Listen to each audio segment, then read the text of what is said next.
The committee meets today to receive testimony from General Michael Eric Kurilla, Commander of the United States Central Command, and General Michael Langley, Commander of the United States Africa Command. Thank you both for your service, and I am grateful to the men and women serving under your commands, and please convey that to them. The CENTCOM area of responsibility has always been fraught with complexity, but I'm concerned that we face a uniquely dangerous moment. With Israel and Hamas engaged in a violent conflict in Gaza, Iran is seeking to exploit the chaos as an opportunity to force the United States out of the region. Iran appears to have calculated that the best strategy to achieve this is by directing its proxy forces to attack American, Israeli, and allied interests in the Middle East. To date, the Iranian-linked Houthi rebels in Yemen have launched more than 50 drone and missile attacks against U.S. and international vessels in the Red Sea, including a strike yesterday on a Liberian commercial ship that killed 3 innocent civilians. The Houthis have disrupted nearly 15% of global commercial trade, driving up costs and inflation around the world. Similarly, Iranian-linked Shia militias in Iraq, Syria, and Jordan have conducted more than 175 attacks against U.S. and coalition forces, including a drone attack that killed 3 Americans in Jordan. In response, the American-led coalition has carried out hundreds of airstrikes against Iranian proxies across the region, significantly degrading their capabilities. The United States should continue to take appropriate military actions, but I must underscore there is no ultimate military solution to our conflict with Iran. Direct war with Iran would have devastating second and third order consequences and would likely engulf the entire region in war. President Biden has balanced these considerations by synchronizing military operations with strong diplomacy, economic sanctions, and tools of statecraft. I am encouraged that Iranian-linked militia attacks against U.S. forces in Iraq, Syria, and Jordan have paused for a significant period of time. We have to remember that Hamas ignited this regional conflict exactly 5 months ago on October 7th, when it murdered, kidnapped, and committed unspeakable atrocities against thousands of innocent Israelis. Israel launched its own campaign to defend itself and degrade and defeat Hamas, and the United States deployed troops and assets to the region to support our ally and prevent a wider regional war. 5 months into this campaign, Hamas has been degraded, but the Palestinian people in Gaza are suffering extreme cost. Unless there is a pause in the fighting, the humanitarian situation will continue to worsen, Israeli hostages will continue to be held captive, and Israel's long-term security could be weakened. General Kurilla, these challenges are compounded by many others, including Iran's nuclear enrichment activities and Hezbollah's attacks in northern Israel, all of which must be addressed while maintaining the counterterrorism mission in South and Central Asia. I understand that you just returned from the region, and I would ask for an update on how CENTCOM is postured to meet these challenges, and what resources and support you need to be successful. General Langley, AFRICOM remains an important theater in the United States' strategic competition with China and Russia. Many African countries have long-standing military ties with Russia and even deeper economic ties with China. As the United States manages relationships across the continent, we must be mindful of these pre-existing ties and avoid taking a with us or against us approach, or we will risk alienating the very nations we seek to engage with. I would welcome your thoughts on how best to calibrate the U.S. approach to the region in light of these factors. Over the past year, the security situation in West Africa has continued to decline. Violent extremist organizations have expanded across the region and are now threatening to push down into the littoral states in the Gulf of Guinea. Partner nations are working hard to address these challenges, and AFRICOM is working in collaboration with many security forces in the region to enhance their capabilities to respond effectively. At the same time, military coups in places like Niger, Mali, and Burkina Faso have required the cessation of U.S. training and advising in those countries. Given these challenges, I understand that AFRICOM must explore new methods to maintain U.S. security interest in the region. To do so, it is important that your command become more synchronized with the U.S. interagency and that AFRICOM receives the resources it needs to maintain situational awareness. This must include adequate intelligence, surveillance, and reconnaissance support, and the capabilities to continue to work by, with, and through our regional partners and allies. General Langley, I would appreciate your thoughts on this wide-ranging set of challenges and what plans you have to address them. Again, let me thank our witnesses. We look forward to your testimony. As a reminder for my colleagues, there will be a closed session immediately following this hearing in room SVC 217. Now, let me turn to the ranking member, Senator Wicker. Thank you, Mr. Chairman. China, Russia, Iran, and North Korea are banding together. They hope to weaken American resolve and shift the global balance of power away from the United States. The effects of their sinister activities are on full display in both CENTCOM and AFRICOM theaters, which we are discussing today. I begin with a particularly acute example. Hamas's barbaric October 7th massacre was not merely a Palestinian terrorist attack on Israel. It was also an Iranian proxy attack on the United States. The Palestinians attacked Israel. They were proxies of Iran attacking the United States. 33 of our fellow Americans were killed and 12 were taken hostage. Iranian proxies then began near daily attacks against U.S. troops in the region. They attacked Israel with missiles, and they tried to close maritime shipping routes in the region. It is indisputable that Tehran controls its proxies, and those proxies have killed Americans. Iran's objective is and has always been to evict the United States from the Middle East so it can achieve regional hegemony. We will not be evicted from the Middle East. I believe the Biden administration should address Iran's culpability head on.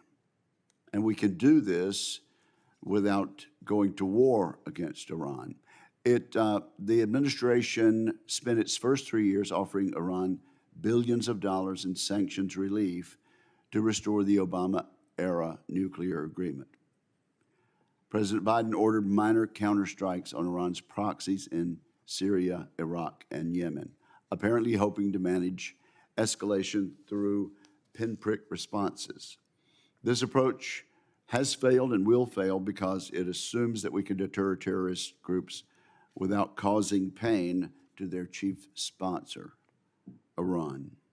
General Kurilla, I hope you will share your assessment of what it would take to end Iran's terrorist proxy attacks on our forces. China and Russia view the African continent as a power projection platform. They use the region to flex their muscles, undermine Western influence, and bolster their economic interest. Beijing and Moscow do all this through exploitative practices that often come at the expense of African communities. China, in particular, approaches Africa as a critical terrain for its global military expansion. Its first overseas military base was established in the strategically located country of Djibouti. According to public reports, this base is now capable of hosting some of China's most advanced naval vessels. Additionally, we know China is actively pursuing a naval base on Africa's Atlantic coast.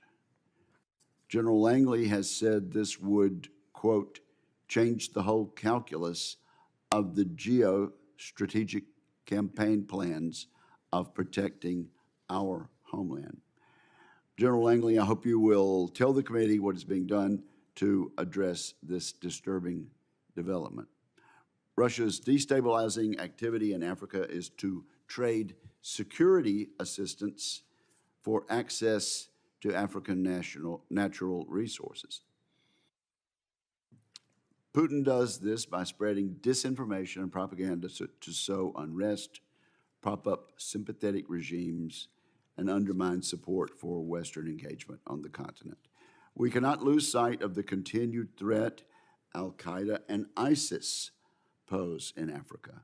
Political instability and weak security institutions have allowed these groups to expand territorial control.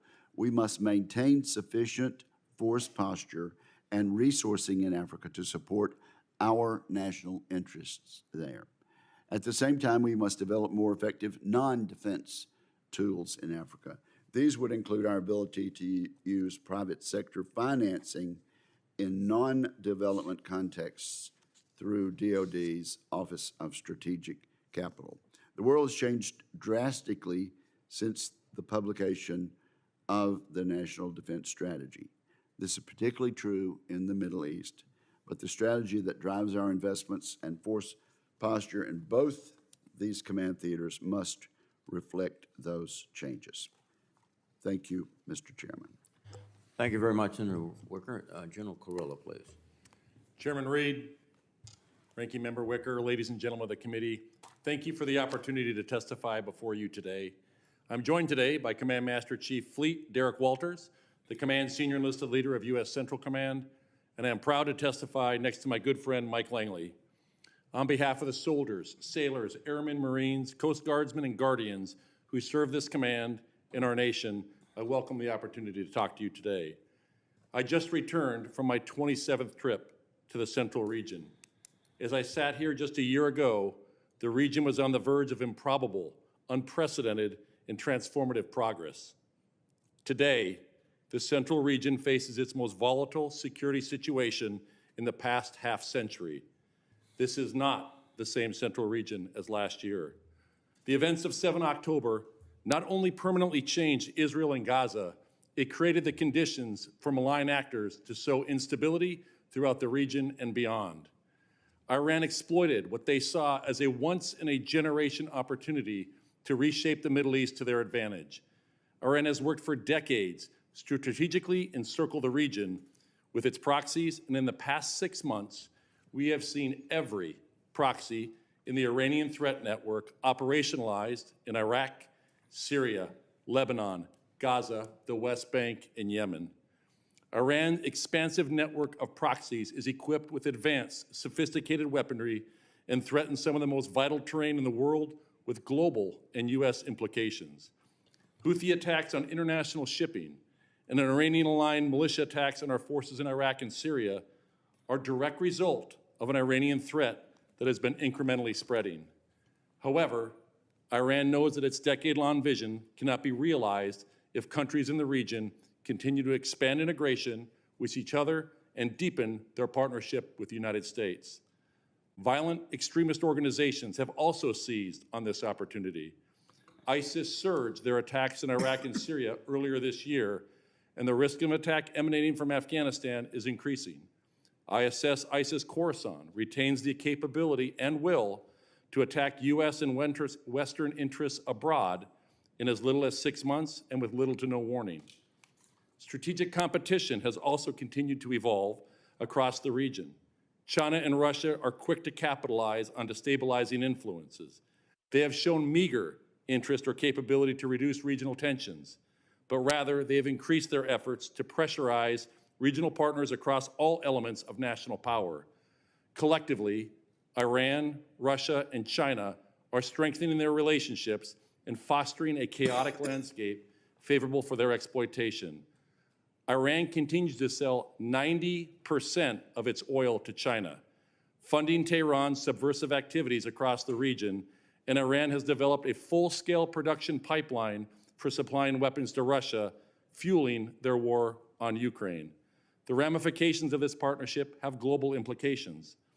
The convergence of crisis and competition makes CENTCOM the area of responsibility the most likely region to produce threats against the U.S. homeland, trigger a regional conflict, and derail the national defense strategy.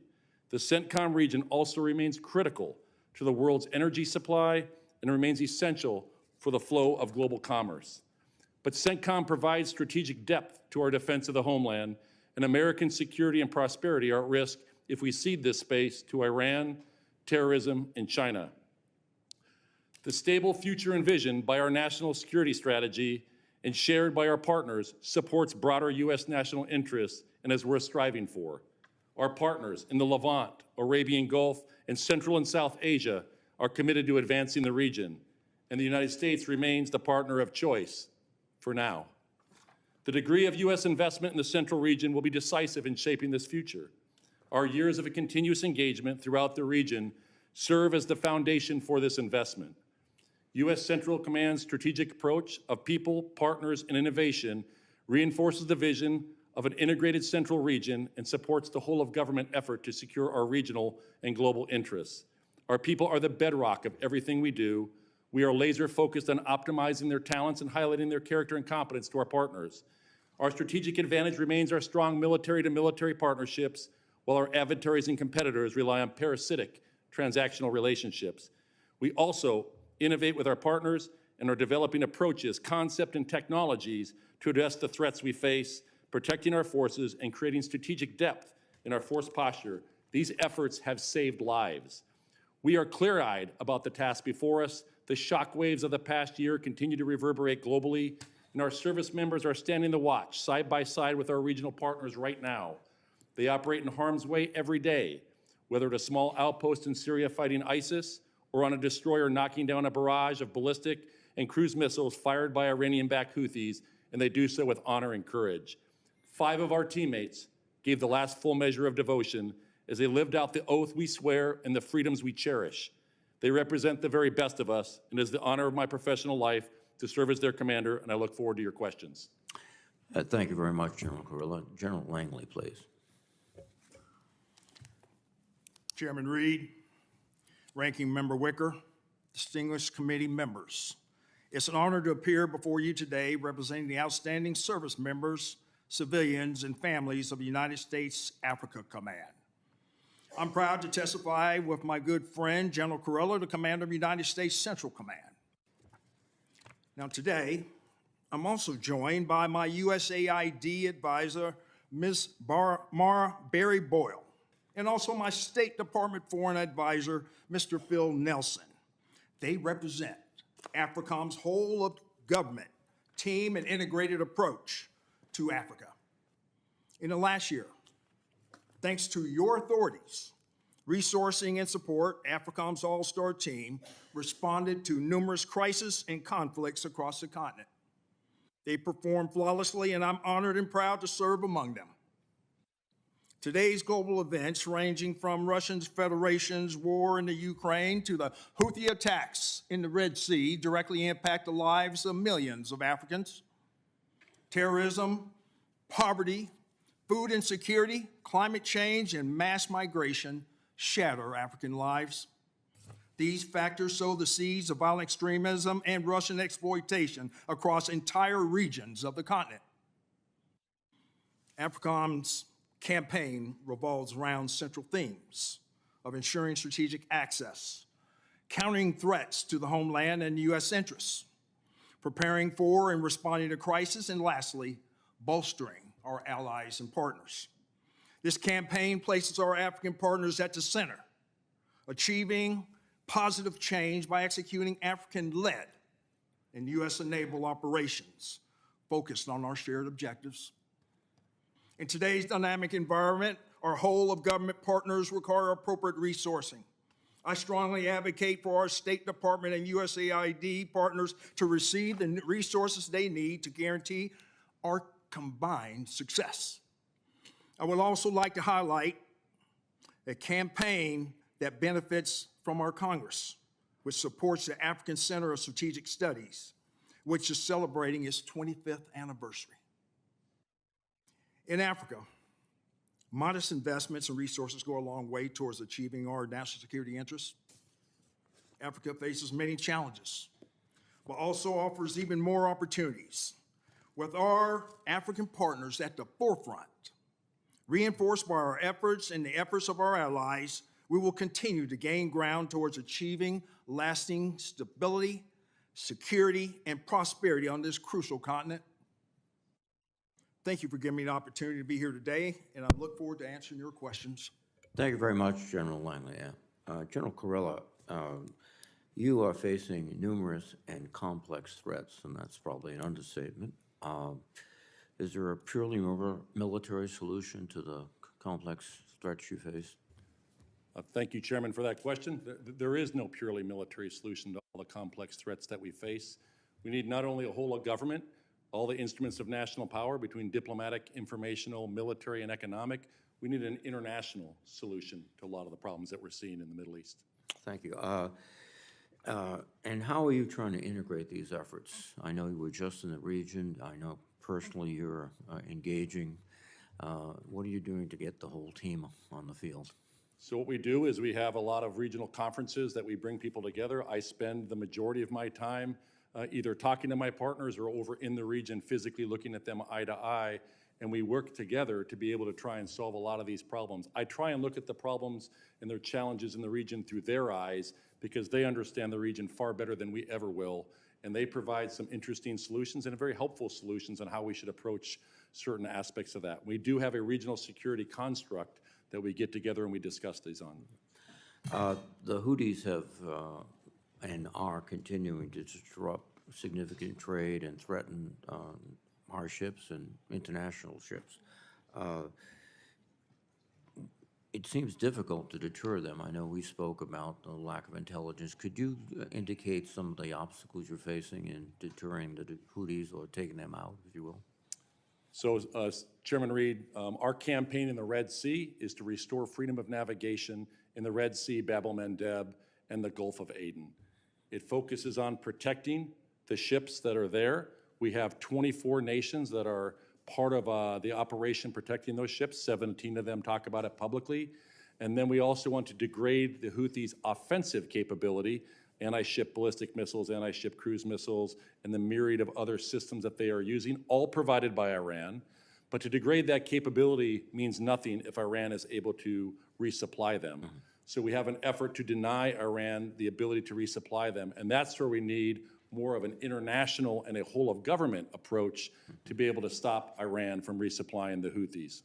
Well, thank you very much, General Kurilla. General Langley, last year you spoke about the Wagner Group's activities, and though there's been some changes in the Wagner Group, they are still a presence in your AO, I assume. Yes, Chairman, there is. And last year you indicated how they are really extorting these countries rather than helping them in any way, shape, or form. The question arises, what are we doing in terms of information campaign to try to inform governments and the people of the dangers that these groups, not just Wagner groups, but other entities are posing? Chairman, thanks for that question, because I would say the Russian Federation's narrative drowned out the U.S. government's in the past years. They were accelerant. The Russian Federation, not just through Wagner, stoked a lot of the instability across the Sahel. They did this through misinformation, disinformation campaigns.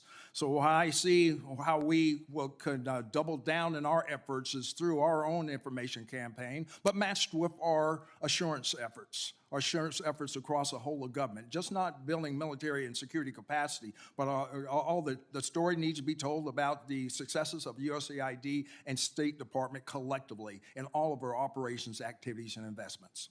And that requires additional resources, I presume. Yes, Chairman, it certainly does, especially in information operations. I also will presume that timely passage of the supplemental appropriation as well as the regular appropriations would be critically important to your command. Is that correct? Absolutely, Chairman, because, you know, as we're looking at the CR, and during this period of the continuing resolution, we're at cusp of canceling a number of operations, activities, and investments, and also my biggest capstone exercise in Morocco, African Lion, is going to have effects. Thank you.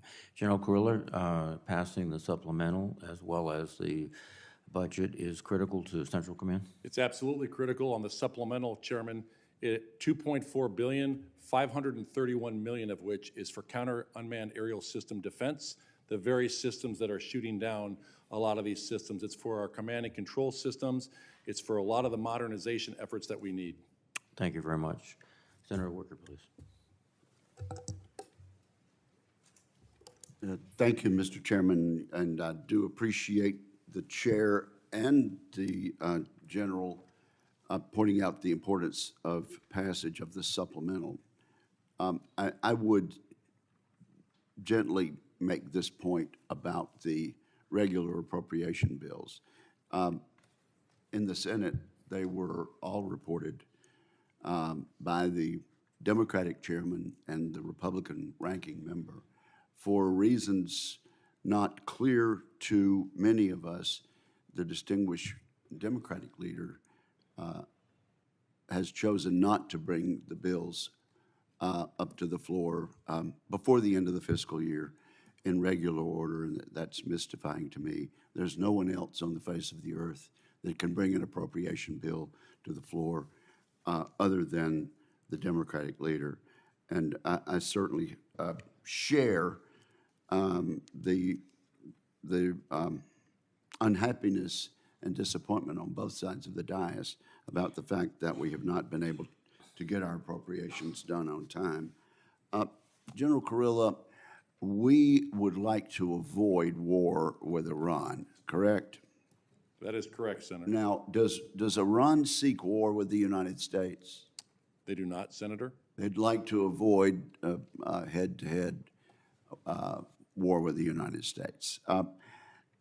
And so they use proxies. From October 2023 through January of this year, Iranian-backed militia groups targeted U.S. forces in Iraq and Syria more than 150 times. Iranian-backed militia groups attacked our forces more than 150 times. That is correct, is it not? That is correct, Senator. Okay. We responded just 8 times militarily. Is that correct, General?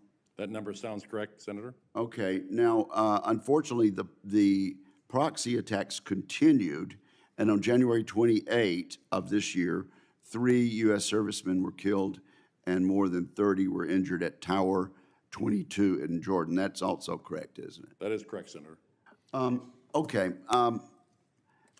My understanding is that with a little bit of extra luck, the Iranian-backed militias would have been able to inflict earlier casualties. Is that correct? That is correct, Senator. Okay. So before the deadly attack on Tower 22, how many instances were there in which Iranian-backed attacks came close to killing U.S. personnel? I don't have the exact number, Senator, but there are several incidents where UAVs coming into a base hit another object, got caught up in a netting, or other incidents where had they hit the appropriate target that they were targeting, it would have injured or killed service members. Okay. Well, in your military judgment to us as members of this branch of government, what type of military action might we have taken to prevent the attack on Tower 22 and earlier ones that you just referred to? Specifically on Tower 22 and the other one specifically, there was action taken, as we said, on the 8 times that were taken. My option is, my job as the combatant commander is to provide options ranging from kinetic to cyber, and I balance the risk of those options against escalation when I provide those to the Secretary of Defense and the President. Sure. And I would not ask you what advice you gave up the chain to the Commander-in-Chief, but what are you telling us your opinion is as to whether we should have responded more than 7 times? I think the key to establishing deterrence is Iran has to understand there are consequences to their actions. I think on the last attack that we did against 85 targets, our messaging matched our actions, and then we killed an individual named al-Saidi. He was the Kataib Hezbollah overall commander for Syria, and I think that sent a very strong deterrent message, and we have not had an attack in 32 days in Iraq and Syria, but I will tell you that deterrence is temporary. General, in 1988, Operation Praying Mantis, you're familiar with that, are you not? I am, Senator. And that involved the United States destroying much of the Iranian Navy. That did not lead to a war between the United States and Navy, but it pretty much put a stop to what they were doing at the time. Is that correct? That is accurate, Senator. Do we have the capability to degrade either the Houthi maritime security or the Iranian maritime security? Well, the Houthis don't really have a maritime force. They do have explosive unmanned surface vessels and underwater unmanned vessels. We hit those when we see them. In fact, we hit 3 of them yesterday and destroyed them. In terms of the Iranians, we do have the capability in the Department of Defense to do that. Thank you, General. Thank you, Mr. Chairman. Thank you, Senator Wicker. Senator Shaheen, please. Thank you, and thank you, General Kurilla and General Langley, for your service and for being here this morning. And thank you for the maps. I love the maps the DOD gives us. Amen. And picking up on that, I thought it would be helpful for us to have a map of AFRICOM, and most of CENTCOM, I think, is in there, with respect to where we don't have ambassadors. I really appreciated both of you talking about a whole of government approach that you're doing in your areas of responsibility, because as you point out, there isn't a military solution in these countries. And I wanted to show this map. You can see by the pins where we do not have ambassadors in Africa and also in Turkmenistan. So we have 8 open missions in Africa. The African Union in Zimbabwe, Nigeria, the biggest, most populous country in Africa, Cabo Verde, Djibouti, where, as Senator Wicker pointed out, the Chinese have a base, Liberia, Somalia, Burundi, and Burkina Faso. We also do not have an ambassador in Turkmenistan, in CENTCOM. So how important is it for us to have ambassadors in the countries where you're operating to help us move the missions that we have in these countries? I'd ask both of you to respond to that. Senator, it's very essential that we have, especially with our whole of government approach. Our African partners understand that we're here to help them reach their overall national goals of stability and security. But when we bring our assurance actions and our African campaign plan and say 3D, they said, okay, then why aren't we important enough to have an ambassador? And so it does draw a strategic communication that can be exploited and leveraged by the Russian Federation and the People's Republic of China. It is certainly essential. Thank you. And I would point out that the PRC has ambassadors in all of those countries. General Kurilla. Hey, thank you, Senator. Actually, it's been a great year for CENTCOM in terms of getting ambassadors confirmed, so I thank this body for that. And in Turkmenistan, the recent ambassador did recently leave, so we actually had a very good, it's critical to have an ambassador. I talked to the ambassador from Iraq just this morning.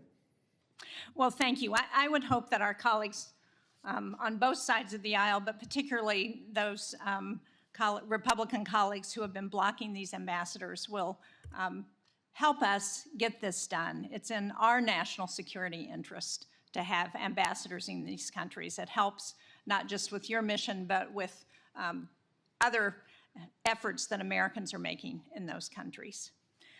General Kurilla, I just returned from a trip to Turkey. I met with President Erdogan. We were the first congressional delegation to meet with President Erdogan since 2019. It seems like there may be an opening for a new, to reset somewhat our relationship with Turkey. And one of the things we talked about was Syria and the potential for us to cooperate more going forward in Syria, and I recognize we have challenges in trying to do that, but as we look at the role that Iran and Russia are playing in Syria, it seems like that might be an opportunity for us. So can you talk about what we're doing currently to maintain military-to-military deconfliction relations with Turkey, and how we might benefit from more cooperation there? Thank you, Senator. I welcome the opportunity to collaborate more with Turkey. As you know, that's part of the EUCOM Combatant Command, but we are in we are in Syria for the enduring defeat of ISIS, and that is the whole reason that we're inside of there. And what I do look forward to is the ability to cooperate with Turkey in a more wholesome manner going forward on that. Well, thank you. And what's CENTCOM doing to try and ensure the repatriation of ISIS fighters who are a real threat in that region? Senator, last week I was in Syria. I was at the Al Hol IDP camp, and I was in the Al Roj IDP camp. We have been making quite good progress. I think almost 7,000 have been repatriated in 2023. When I was in there, what we try and do, the large population of those are Iraqi. We're trying to move those back into a place called Jeddah 1, and it's the throughput there before they go back into the communities There's been other countries that have done a tremendous job on repatriating their people. Kyrgyzstan is one of them. And we've gone from a high of 70,000 in Al Hol camp, we're down to 43,000 right now. So we are making progress. We'd like to make faster progress. The other thing is bristly the ISIS army in detention. Over 9,000 detainees across 27 different detention facilities in Syria. We need to repatriate those detainees for either to face prosecution or reintegration, rehabilitation back into their societies. Well, thank you. Thank you both very much. Thank you, Senator Fisher. Excuse me, Senator Sheen. Senator Fisher, please. Thank you, Mr. Chairman, and thank you both for being here today. General Kurilla, in your written testimony, you stated that, quote, despite gains in the counter-VEO fight, various groups in the central region retain the capability and will to target U.S. interests abroad in under 6 months with little or no warning, end quote. I remain deeply concerned about our ability to conduct over-the-horizon counterterrorism operations in Afghanistan. We've conducted only one strike against a target in Afghanistan since that withdrawal. We don't have reliable partners on the ground or basing agreements with neighboring countries, and we rely on Pakistan for access to Afghan airspace. Despite these challenges, your mission of preventing ISIS-K or other terrorist groups from successfully conducting another large-scale attack on the United States or our partners remains an integral part of our national defense strategy. So, General, in your written testimony, you also stated that, quote, the reprioritization of intelligence, surveillance, and reconnaissance targeting expertise and linguists creates gaps and seams in our ability to detect and disrupt plots, increasing freedom of movement for VEOs to plan a strike against the homeland, end quote. And that, quote, this could be partially mitigated by additional and alternative ISR assets and cooperation with our Central and South Asian partners. Have you requested any additional or alternative ISR assets from your chain of command that have not been provided? Senator, I've made the assessment of what are required to accomplish all of these missions, and I've passed it up to the chain of command. Have you been provided those assets? I don't think any combatant commander has all of the assets that they have. As you look at the Secretary has to balance this globally across all the combatant commands. We have received some, and there's some that I've asked for that I have not received. Have you been able to do an analysis when you do not receive those assets on negative impacts that has had on any of your forces or strategic plans? So, Senator, what I do is I term if I don't get these resources, we measure that in terms of risk. We look at the consequence of an action happening should we not get that resource and the probability of that action happening based on that. And we look at that across all the different resourcing and missions that we have. I would hope that you would make use of your unfunded priorities list in the future so that Congress has a better idea of what you need and what we need to do in order to provide you with the resources that you and your men and women need. I look forward to doing that, Senator. Thank you, sir. Also, would you, can you tell us if a mix of kinetic and directed energy weapons in CENTCOM would provide you with better options to defend against the Houthis attacks that Senator Reid was talking about and asked you about that we're seeing in the Red Sea? So we do want to get... Senator King and I love this. So we do want to get, it's a layered defense, in any whether that's on a ship or it's on a base. We do have directed energy, the Army's transformation and contact forward. They've sent us some directed energy mobile short-range air defense that we are experimenting with right now over in the Middle East. I would love to have the Navy produce more directed energy that can shoot down a drone so I don't have to use an expensive missile to shoot it down. But what's worse than not having that expensive missile shoot it down is hitting that $2 billion ship with 300 sailors on it. Agree. I hope that we can see some some further usage of those developmental systems that are out there. But as you said, your first and most important priority is to protect the men and women that are serving this country. So thank you, sir. Also, how is CENTCOM supporting the Israeli military as it seeks to root out Hamas? Are you, and in conjunction with that, working with Israelis, are you also working to continue to develop partnerships with our Arab allies, friends, neighbors as well? So that is one of the biggest things that we work, and I'll tell you, up until October 7th, we were on a trajectory that we had not seen any time in the past, and that was in developing these relationships with our Arab partners and also with our Israeli partners there. Okay, thank you, sir. Thank you very much, Senator Fisher. Senator Manchin, please. Thank you, Mr. Chairman, and thank you all for your service. Appreciate it very much. General Langley, if I could on this, I hope you've been made aware of the, I think it's just been brought out in the case of West Virginia National Guard has announced yesterday a new state partnership with Gabon. I don't know if that's been brought to your attention or not. Yes, Senator. Okay. I'm biased, but I confirm that National Guard of West Virginia specifically asked to take on the partnership, given their close relationship that they built with Qatar and Peru. We've been working there very strategically. Part of the reason that I believe West Virginia was selected was due to the 7 countries in Africa having gone through a military coup in recent years. However, the August military takeover of Gabon saw positive reactions from the public due to previous Gabonese government's corruption. So how productive have your previous engagements with Gabon been, and how do you plan to use the new partnership to expand the relationship? Or how will the West Virginia National Guard fall into that? Thanks for that question, Senator, because I will tell you that the state partnership program writ large is something that's unrivaled. When I say it's unrivaled, because this is not offered by the People's Republic of China, nor is it rivaled by the Russian Federation. So a continuance to engage through this authority is going to be able to assist Gabon into being increasing their partnership and capacity. We're going to operate within the imposition of 7008 sanctions because there was a coup, but I think there's enough, notwithstanding authorities, to increase their overall capacity in their security construct and also get them back on the road to democracy. Does the military have, does their military that's taken over, the coup was done by the military, do they still have control and they running the country? Yes, they do. And General Gandimi says that he is laying out a plan. State Department, our African Bureau, Assistant Secretary Fee is going to ensure that they lay out the benchmarks that will be acceptable to the U.S. government for them getting back to that end state.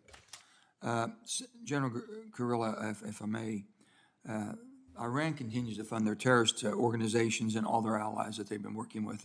And they've killed U.S. troops. They're backing more recent destabilization activities with Hamas, and it goes on and on. Despite a state sponsor of terror, they continue to evade sanctions. How knowledgeable have we been at the ghost ships and turned a blind eye to that? Senator, that is actually Department of Justice and Treasury in terms of the ghost ships, but in a closed session, I can tell you what I know of the number and how they operate. Well, when we go into that session, I'd love to hear more about that. Alongside our partners and allies in the region, are you able to prevent Iranian vessels from selling sanctioned oil used to finance terrorism, or do you have to have approval from Justice to do that? So Department of Justice is the one that then does the seizure. So unless they give you the order, if you don't get the order directly, you cannot stop. We don't seize those ships. You don't Senator. seize them or stop them. They generally, what happens is they talk to the master of the ship and they take it to a port. But what I would highlight is that 90% of that oil is going to China. So China is funding that, and the very dollars are then going out to fund Iran's malign activity through their proxy network. It's a lose-lose proposition for the United States of America and all of our allies and freedom-loving countries around the world to allow what's happening to happen. And putting that oil into that market such as that makes it much more challenging and difficult for us, and it just makes no sense at all. Are you aware of the delays in theft and equipment of deliveries from the Kurds in both Syria and Iraq? The vast majority of all the equipment makes it up to the Kurdistan region and the Peshmerga. there has been some delays of some of that equipment in Baghdad as they work through some of the process. You able to close that loophole? I mean, I'm sorry? were you able to stop, are we able to stop that from happening? What we do is we work with the government in Baghdad to be able to make sure that that equipment makes it up to the Peshmerga. Thank you, sir. Thank you, Chairman. Thank you very much, Senator Manchin. Senator Cotton, please. General Kurilla, General Langley, welcome. Thank you for your service and the men and women who serve in your commands. General Kurilla, last year at this same hearing, you said that Iran was undeterred. You've touched on this a couple times today. What's your current assessment? Iran deterred, not deterred?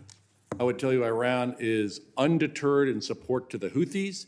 They are undeterred in their support to Hezbollah, their support to Hamas, the support into the West Bank. They are deterred right now in Iraq and Syria in their support to the Iranian-aligned militia groups, but not in terms of attacks, but not necessarily in terms of their funding and equipping.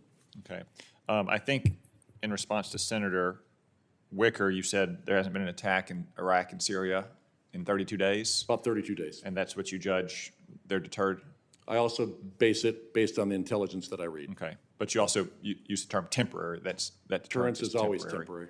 Okay. But they are still training and equipping those militias and other proxies in Iraq and Syria. 100%. If you raise and train a pit bull and then you let it off the chain in the neighborhood, do you think you're responsible for the actions of the pit bull? Senator, I do. Okay, thank you. Talking about those attacks, Senator Wicker asked you how many occurred since October 7th. What was that number? Number of attacks in Iraq and Syria, or where? I think he asked Iraq and Syria. Iraq and Syria is approximately 175, Okay. 173. And how many times since October 7th have we struck Iran proxy positions in Iraq and Syria? I believe it is 8. That doesn't seem like a very good balance, 173 to 8. What's up with that? I think when we strike, we aim what we are hitting at. The last strike that we did, we hit 85 targets, and we killed them. We waited, and then we killed their top commander for Syria from Kataib Hezbollah. Unfortunately, though, it wasn't just attacks on October 7th and since. Do you know the number of attacks from January 20th, 2021 to last October 7th? I don't have the number, but it's up there, Senator. Would it surprise you that Secretary Austin testified to this committee last year that it was 83 attacks? That would not surprise me. And how many retaliatory strikes had we launched in those 2 years and 9 months? Don't have the exact number at the tip of my fingers. He testified that it was 4. Would that surprise you? That would not surprise me. Again, not a very good balance, if you ask me. Okay, so you said they're not deterred with the Houthis, which I think we can see obviously since the Houthis keep sinking ships and killing people every day and a global choke point that accounts for 1/6 of the world economy. Have you offered strike options against the Houthis that go beyond the current strikes that have occurred? I provide options, a wide variety of options, everything from cyber to kinetic, and with the risk of escalation based on those. Can you tell me a little bit about the campaign to compel? The campaign to compel is one we wrote back in October, and that is to compel Iran to cease their support and attacks of their proxies, and it is to hold Iran accountable for those. Are you currently implementing that campaign? We are implementing portions of that campaign, but it requires a whole of government. There is no just big M military in our instruments of national power between diplomatic, information, military, and economic. Okay. You testified, or you stated that one of your priorities is limiting Iranian resupply of the Houthis. What about striking their indigenous manufacturing capabilities that Iran has built up substantially over the years? Where, internal to Iran? No, in Yemen. Yemen is making a lot of its own drones and... Absolutely, Senator. And I can talk to you in a closed session some of the challenges with that. Those are fixed sites, aren't they? They are, if you know where they are. Okay. Do you think it was a good idea to remove the Houthis from the foreign terrorist organization list in February 2021? That was a policy decision, Senator. Do you think that emboldened the Houthis or encouraged them to think they could get away with this kind of action? I'm not certain how much that changed their current action. Okay. They were recently designated a specially designated global terrorist organization, which is a pale simulacrum of being designated a foreign terrorist organization. That doesn't seem to have changed their calculus, does it? It does not. Thank you. One final follow-up on a statement you made earlier. You said, and this is close to a direct quote, that we could see attacks against U.S. or Western interests abroad with little to no warning in as little as 6 months. Are you speaking there about ISIS and Al-Qaeda from Afghanistan? ISIS Khorasan specifically, and Okay. also out of Syria, which they are trying to vector into predominantly European countries. So ISIS out of either Afghanistan or Syria, attacks against U.S. interests and Western interests abroad in as little as 6 months. Now, abroad can mean a lot of things. Abroad can mean, our embassy in Tajikistan. It could also mean Western Europe or North America. Can you be more Europe and specific? Eurasia. Okay. What is the timeline you foresee in which those terrorist organizations could launch an attack with little to no warning against the American We homeland? think is it a lot more difficult for them to be able to do that and requires substantially more resources. Okay. So 6 months anywhere across Eurasia and indeterminate time in North America. Yes. Thank you. Thank you, Senator Cotton. Senator Duckworth, please. Thank you, Mr. Chairman. I slid right in there, didn't I, Joe? You're right on time. Good morning, General Kurilla, General Langley. Thank you for appearing today. I have the honor of being a member of both the Senate Armed Services and the Senate Foreign Relations Committees. And because of this, I have a responsibility in ensuring strong interagency coordination to address pressing national security challenges. We continue to see increasing PRC investments in the CENTCOM and AFRICOM AORs that involve economic, diplomatic, and military activity. This poses a threat to our national security, requiring strategic coordination across the interagency. So we must also leverage our allies and partners to counter this PRC activity. General Kurilla and General Langley, can you explain the importance of DoD working across the interagency, especially with the State Department and USAID, to counter malign PRC activity in your AORs, and how can Congress help you? Thanks for that question, Senator. And so collectively at our headquarters, we have representation across the interagency and also USAID and the Department of State. And collectively, when we campaign with our African partners, we take this into effect. We do this to counter, one, the information space. There's a number of things by Russia and China that are pushing and shaping onto our African partners, especially across their society, that changes ways and a departure away from international norms. So what we're doing is with activities and investments across USAID and the State Department to employ type of efforts that are unmatched, such as in global health. Just strategic health and is unmatched for what? Just one thing. When I was with Minister Councilor Mark Berry, we went to Zambia. We went to Zambia because we knew that they had already put out information about the helicopters that we delivered there for crisis response were all about fighting a war. That was a skewed message. But what it was, I was with Minister Councilor Berry, and she says, "Hey, tell what the numbers for PEPFAR are about. We saved 25 million lives. We increased the life expectancy by 20 years." When we started this 20 years ago with President Bush. This was, and others that supported these Congresses supporting funding of PEPFAR. That's something that's unmatched by our partners, by our competitors. Thank you. Thanks, Senator. Very similar in that we also have interagency representation across all of CENTCOM, and really it takes a whole of government approach to solve all of the challenges we have in the region. Thank you. And General Kurilla, the PRC has continued to target the U.S. relationship with our longstanding allies. How can we strengthen our mil-to-mil engagement with our partners in the CENTCOM AOR? One of the challenges we have sometimes is the bureaucratic process of our foreign military sales, which goes across all of our elements of the government. What China does is they come in and they provide, basically like Amazon, anything in the catalog, express shipping. They give them funding, which they don't know there's a little bit of a catch sometimes in their funding with no end user agreement. The time it takes for us sometimes to bring foreign military sales to actually deliver is a challenge for some of our partners because they have real security needs. So anything that we can do, and there's elements in the Department of Defense, state, Congress, and industry to be able to get that to happen faster would be helpful. Thank you. Since October 2023, there has been a significant increase of missile and drone attacks in the CENTCOM AOR, leading to the tragic death of 3 service members in Jordan back in January. I worked with my colleagues to add a provision to the FY 2023 NDAA that would provide an assessment of the Iraqi security forces, including the Kurdish Peshmerga forces, air and missile defense capabilities, and would provide a training and equip plan. Kurdistan has been targeted with missiles and drone attacks for hosting U.S. military forces. That plan was due February 1st. The required implementation timeline for the training is 90 days after the development of that plan. General Kurilla, can you provide my office an update on the status of this training plan and what you are doing to ensure its implementation within the required timeline, or are you going to miss the timelines? Senator, I'll get that to you. Thank you, General.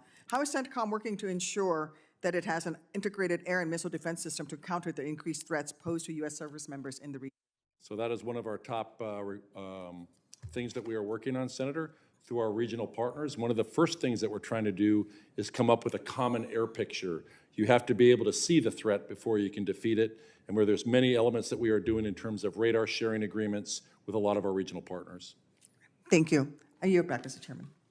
Thank you, Senator Duckworth. Senator Scott, please. Thank you, Chairman. First off, thanks both of you for being here. Thank you for your service and the men and women that serve with you. Thank you for what you do.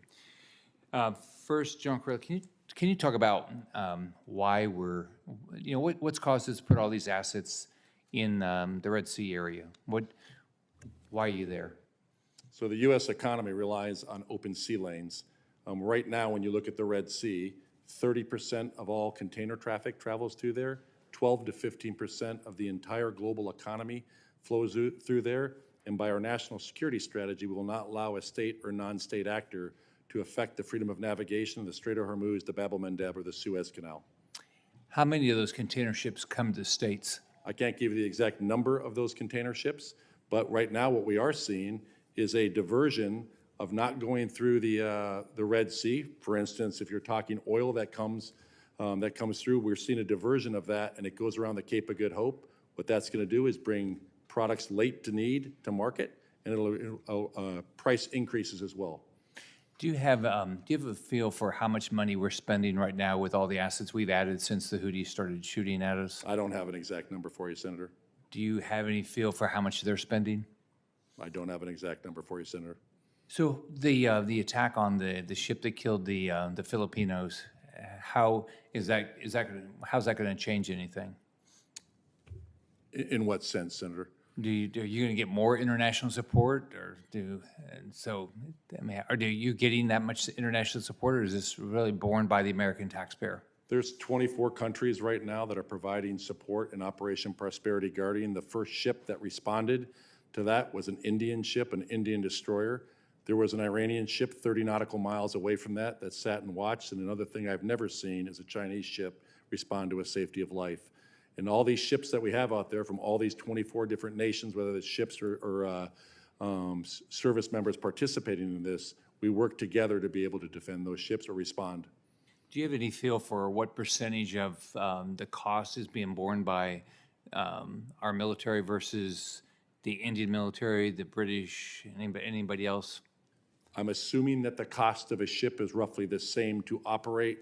So I would have to look at that by the number of ships that are out there. We see several Indian ships that are out there right now. There are several European ships that are out there as well. Okay. So what we've done so far, do you feel like it's not stopping anything, right? The Houthis haven't changed. So if we look at the campaign for establishing freedom of navigation, protect those ships, and we protect our U.S. ships we are escorting to degrade Houthi offensive capability. One of the challenges is determining the exact number of what they had to start with, and I can talk about that in a closed session. And then really the most important thing is to deny their ability to resupply from Iran. The Houthis are not building, they're putting it all together and assembling, but they don't create inertial navigation systems. They don't create medium-range ballistic missile engines. They don't create the stage separations on these medium-range ballistic missiles or the anti-ship cruise missiles.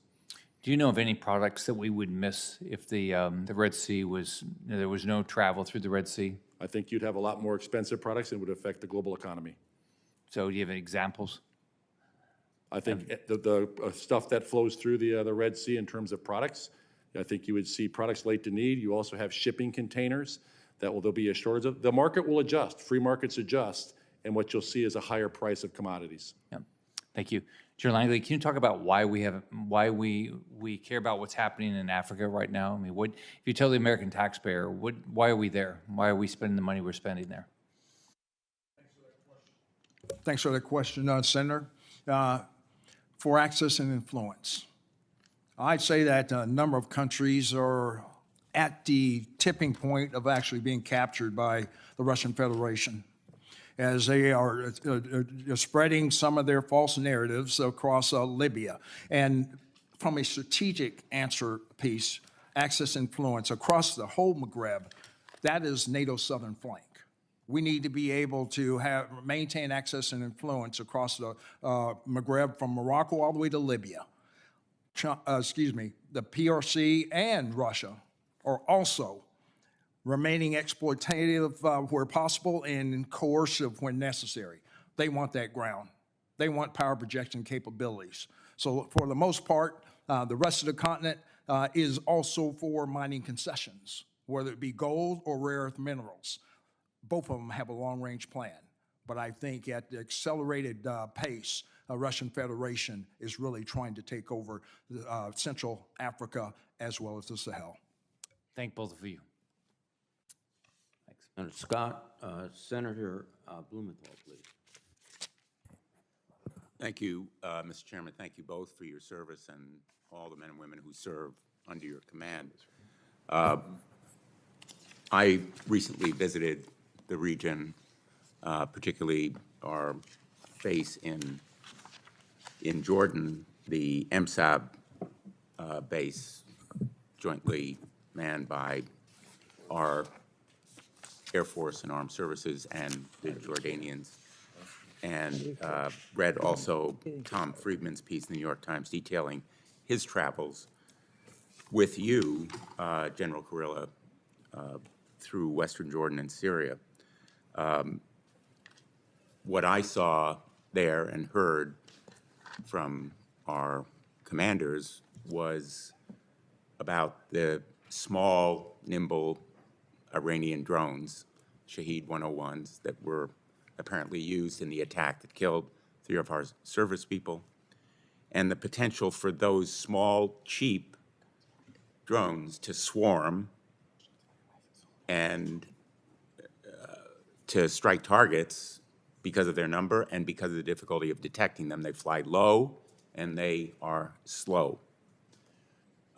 We have apparently a counter weapon called the Coyote, which has been produced apparently in limited numbers. I wonder if you could talk a little bit about the use of these small drones in that setting and elsewhere in the region where our forces and our allies' forces may be at risk because of those small, inexpensive Iranian drones like the Shaheds that are being shipped all over, and what we can do to counter that threat. Thanks, Senator. Appreciate that. That is one of the top threats because it is inexpensive. It's a precision-guided weapon. Iran produces some that can go over 2,000 kilometers with those weapon systems. The bigger concern is if you start talking about swarms. So we need to continue to invest in things like high-powered microwave to be able to counter a drone swarm that is coming at you. And in a classified setting, I can talk about some of the activities also that we can do against them. But when you look at things like the Coyote missile, has been very effective. I mean, nothing is 100%, and at some point, the law of statistics will come up to you. So you have to have a layered defense. And they are, certain systems cost more than others. What we want to get to also is directed energy, where it costs $1 or $2 a round. We do have those right now in the Middle East that the Army has provided us. And what we're going to do is they're transforming in contact and be able to provide that feedback back to them of what's working well. What I asked the Chief of the Army is, don't give me something to replace it, give me something to augment, and I'll tell you how it works, because it's a pretty rough and harsh environment to operate there. Do you think that there are sufficient countermeasures underway right now, or should we be focusing more resources to develop? So one of the things I would ask is to pass the supplemental, because I have $531 million in counter UAS technology that I need to get forward into the theater that will save lives. And There is the technology, there are things out there. We have to continue to experiment. We're experimenting right now with a system that actually can go after both UAVs and land attack cruise missiles, because it can go 300 knots. But if you go out there and you decide not to engage, you can bring it back and have it land. What we have to get better at is the cost curve on that to get those systems to be less expensive.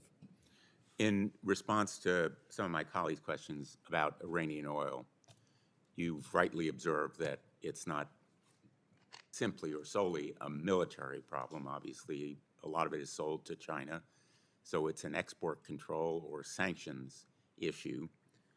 But at the same time, this regime employs a fleet of rogue vessels that use a myriad of evasive technologies. And those practices include, for example, turning off GPS trackers before docking in Iran, at-sea transfers of oil between tankers, repainting vessels mid-journey, labeling oil as different types of fuels. I think that clamping down on these practices to intercept the shipments requires an investment of American military resources. Correct me if I'm wrong.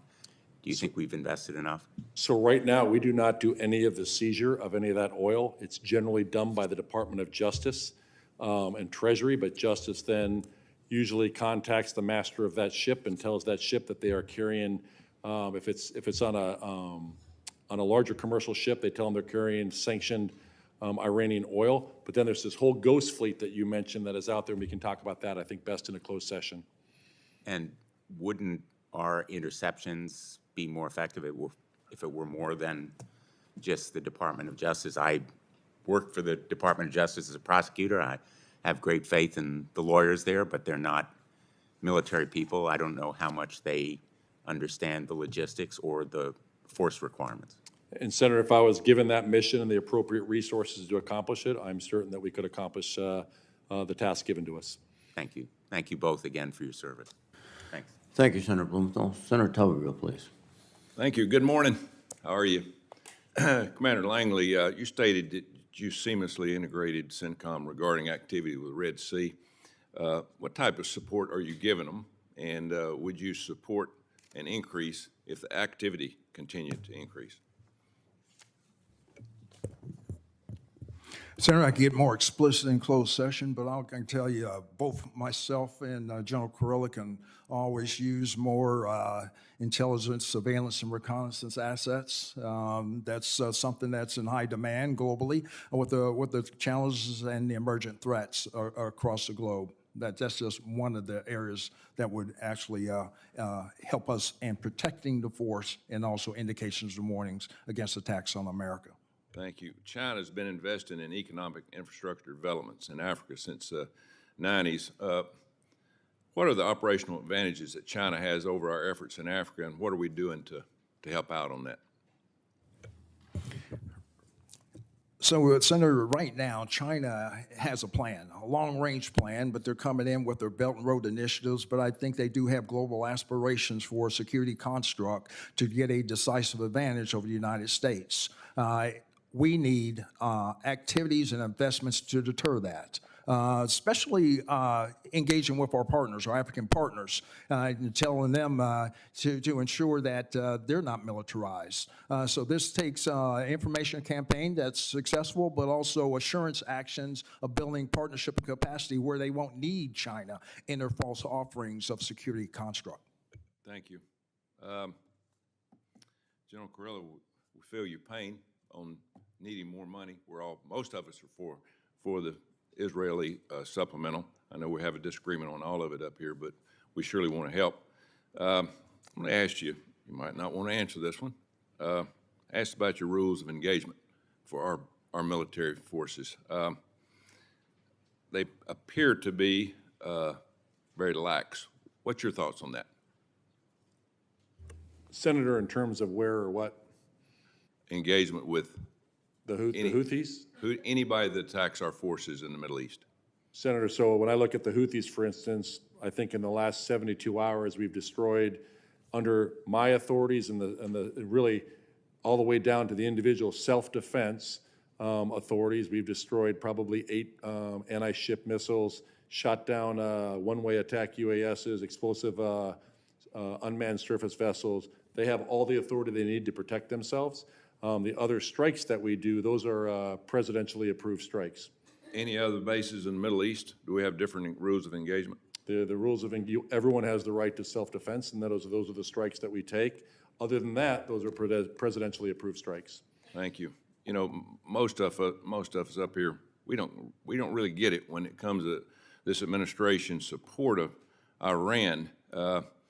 Seems like we're fighting on both sides of the coin here. You know, I've talked to a lot of people that even been in the fight for Israel, been in Gaza, and it's horrific. We all know that. But I think they need to focus more on survival than they do winning, because there's going to be a gang up here, and you know, we need to fund. We need to fund this fight. There's no doubt about it. So, and I don't think either. And I'm not going to ask you to comment on this. This is not a Israel problem when it comes to Palestine. This is an Arab problem. Arabs need to take care of their business over there. If they want to help the people of Palestine, they need to help them. They need to get them out. And I totally agree with the problem of genocide. So that's all the questions I've got, but I've got a few in classified. Thank you. Thank you, Senator Tuberville. Senator King, please. Thank you, Mr. Chairman. Gentlemen, thank you for joining us this morning. General Kurilla, one of my nightmares is terrorists getting hold of nuclear weapons. Deterrence has been our strategy for 80 years, and it's worked, but it doesn't work if somebody doesn't have a capital city or care about dying. What are we, share some thoughts. I mean, that's one of the things that worries me about Iran moving toward a nuclear weapon, North Korea, countries that may not be as responsible as others in regards to the security of their nuclear weapons. Thoughts on that issue? Senator, I'll just speak for CENTCOM in terms of Iran. As you know, Iran has kind of a three-pronged approach. One is to remain a nuclear threshold country. They do not have a nuclear weapon right now, and I don't believe they've made the decision to go to a nuclear weapon. Their advanced standoff weapons and then use of their proxies.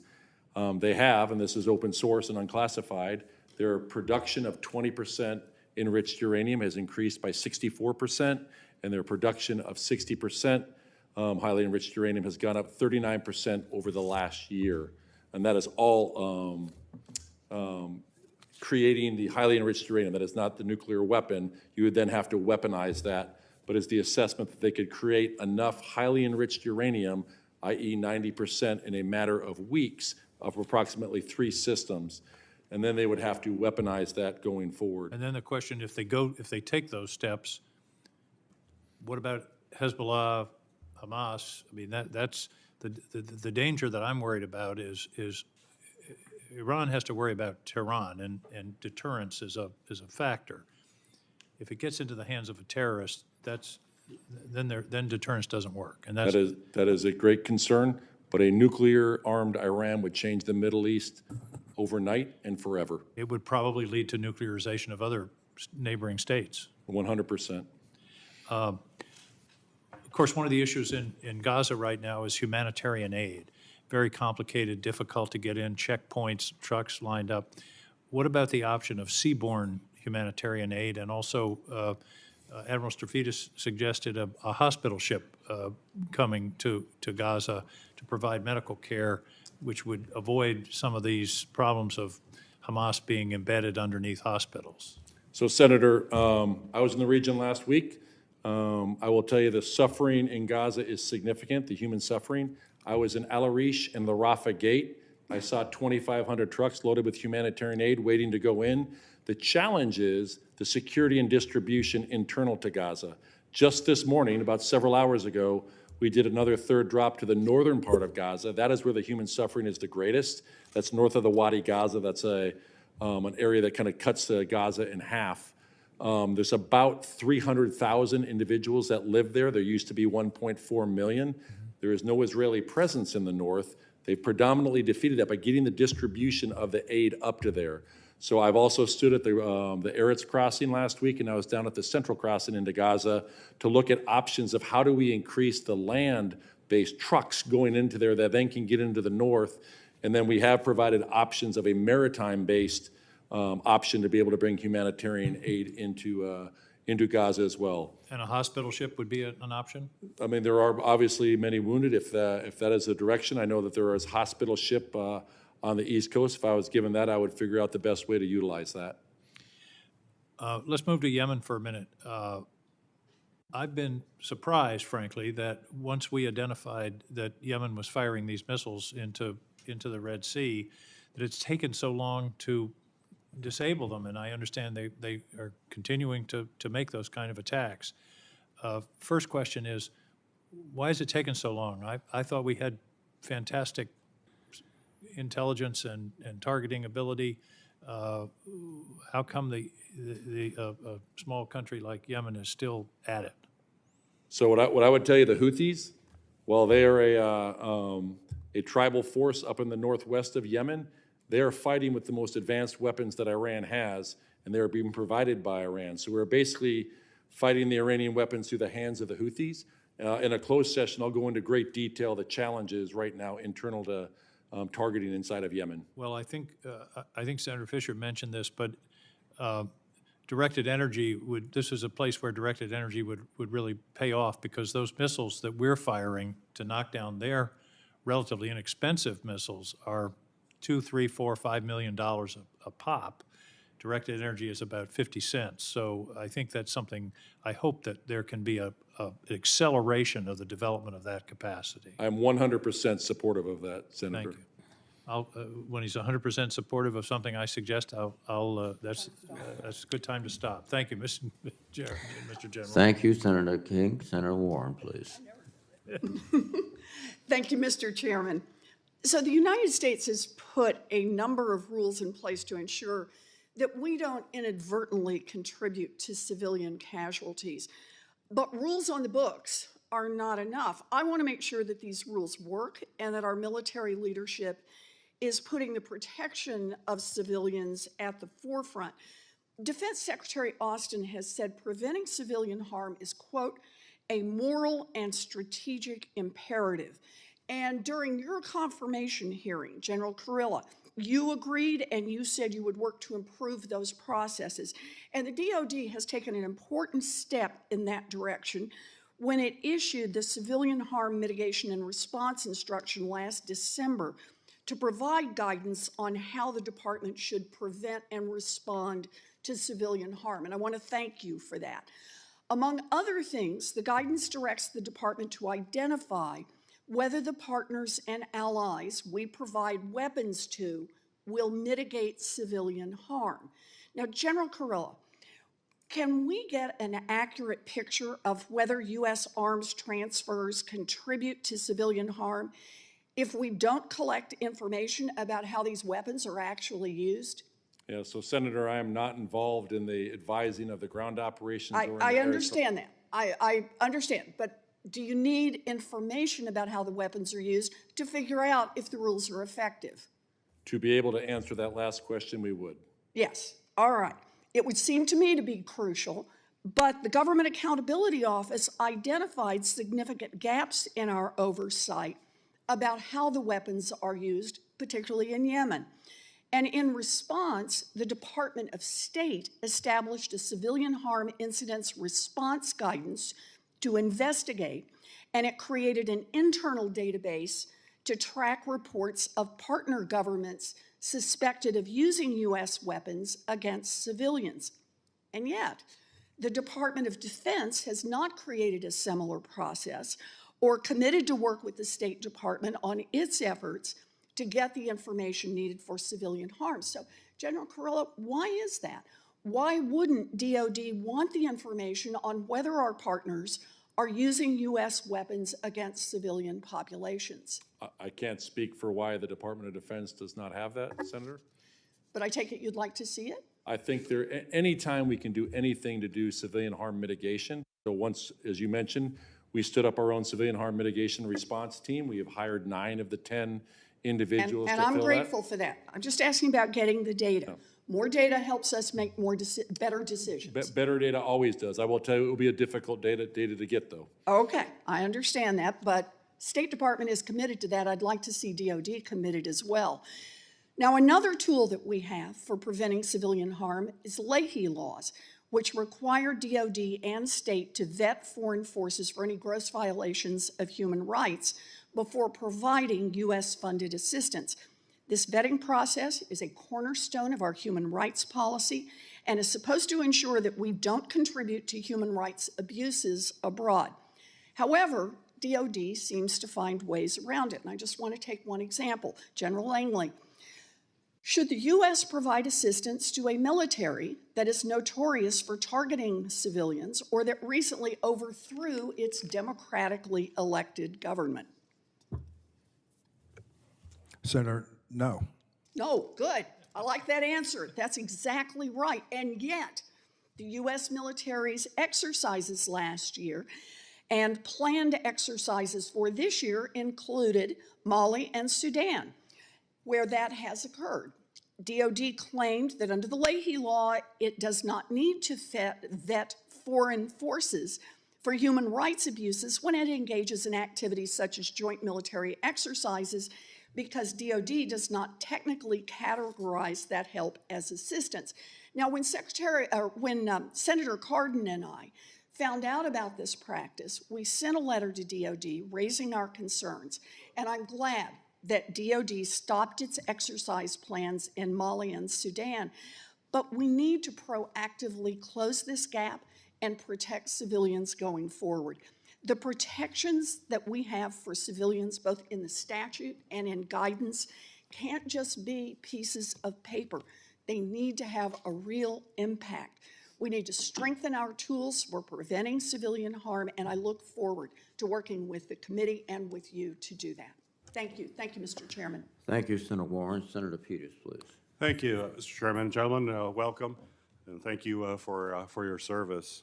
General Langley, you briefly mentioned earlier the state's partnership program that the National Guard has and how they work with our global allies and partners to make sure we have stronger relationships between them.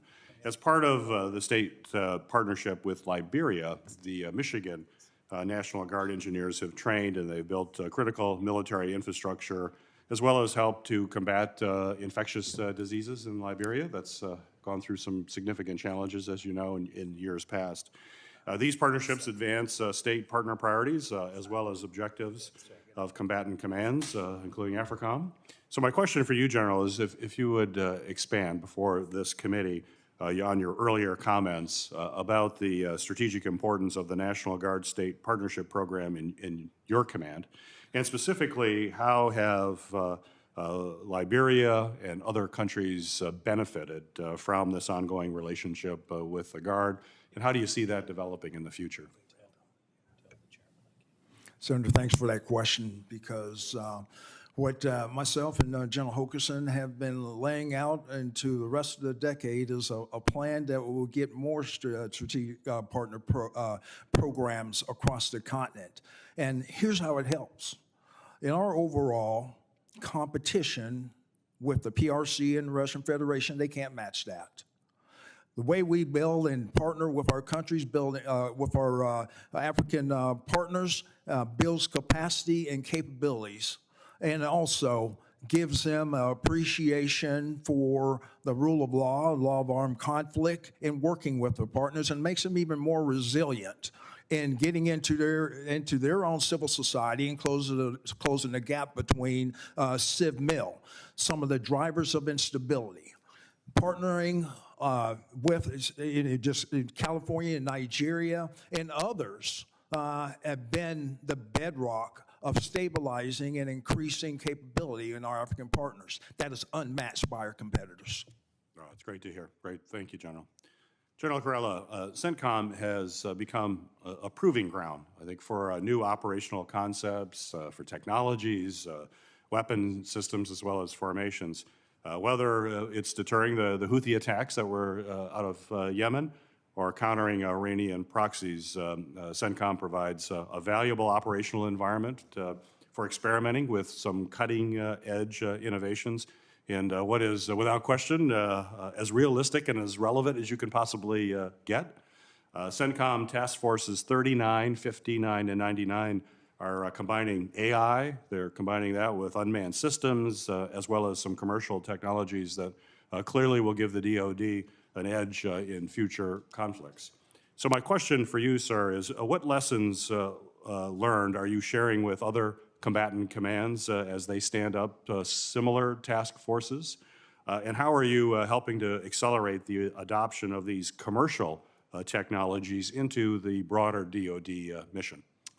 Thank you, Senator. Appreciate that. When I look at something like Task Force 39, what we're doing with robotic logistics, or what they're doing, they've just stood up a additive manufacturing 3D printing center in the CENTCOM AOR, and how we're going to then use that to distribute, so I don't have to do a logistical convoy to get parts out somewhere when I can actually build those parts right on site.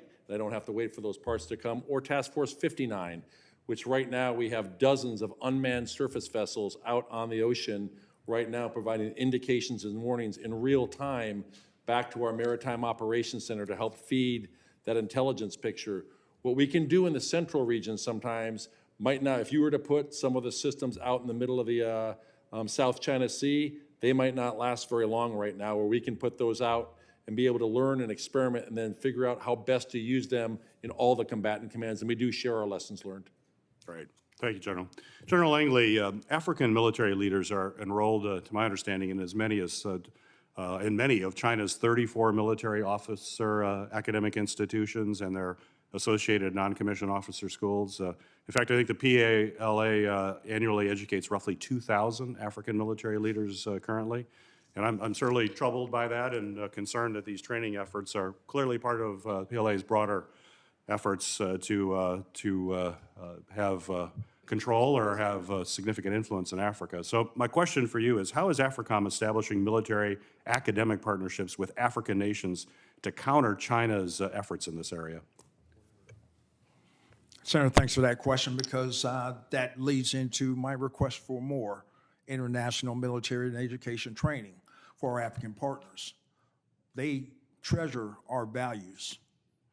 They acknowledge and best practices of a civilian-led military. And what we offer in our value proposition is why they keep asking me for more seats. Morocco, I was there a few weeks ago and talked to their higher learning of their commanding staff and top-level schools, and they said, we're replicating what you guys do in the United States, because they keep asking us for more seats, because the United States doesn't offer enough. That is also competing with the Russian Federation. They're beating us 12-1, Senator. Wow. So 12-1, and then all the statistics you just stated there in the PRC trying to get influence. They are trying to unseat us as a security answer of building capacity and capability to meet all the threats these African countries have to endure. Thank you. Thank you, Mr. Chairman. Thank you, Senator Peters. Senator Sullivan, please. Thank you, Mr. Chairman. General Kurilla, I want to go into our approach towards Iran in the region. Thomas Friedman, a very astute observer in a New York Times piece entitled "A Titanic Geopolitical Struggle," is underway. Mr. Chairman, I'd like to put this in the record, this Thomas Friedman article. He says that today, while U.S. is indirectly degrading Russia's capabilities through its proxy Ukraine, things are different in the Middle East. There, it is Iran that is sitting back comfortably, indirectly at war with Israel, at war with the United States, at war with Saudi Arabia, by fighting through Tehran's proxies, Hamas in Gaza, the Houthis in Yemen, Hezbollah in Lebanon, Syria, and Shia militias in Iraq. Iran is reaping all the benefits and paying virtually no costs for the work of its proxies, and the U.S., Israel, and their tacit Arab allies have not yet manifested the will or the way to pressure Iran back. you agree with that, General? I think Iran is using all of its proxies in the region. But are they paying no cost? I think they are not paying the cost. Okay, well, let me get into some specifics, and one that I just cannot fathom we have not undertaken yet. Vice Admiral Brad Cooper, the former commander of the U.S. Fifth Fleet, now the deputy commander at CENTCOM, recently appeared on 60 Minutes when asked if the Houthis could execute these attacks against U.S. Navy vessels in the Red Sea and international shipping without Iran's support. He said, quote, "No. Iranians have been supplying the Houthis, resupplying them, they are advising them, and they are providing them target information." This is crystal clear. So let me go into that. I've raised this with the Secretary of Defense, the Deputy Secretary, the Chairman of the Joint Chiefs. We have the biggest terrorist group in the world providing targeting information on the USS Eisenhower, the Carney. The Carney shot down 3 different missiles from the Houthis. Why are we not sinking those Iranian ships? If there's an Iranian spy ship providing targeting information to kill sailors from Alaska and North Dakota, why aren't we sinking those ships? By the way, isn't that part of your ROEs? You don't even have to ask the president for that permission. That is not accurate, Senator, that I wouldn't have to ask the president to do that. Okay, that's not part of your ROEs, third-party targeting? You have third-party targeting Americans to kill them, and you don't have the authority to take that target out? Not on the Iranian ships. Okay, have you made a recommendation to take out and sink these Iranian ships that are targeting our sailors? I provide options ranging everything from cyber to kinetic, and I also identify the risk of escalation in all of those options. Okay, now we always talk the risk of escalation. The Iranians are escalating on us.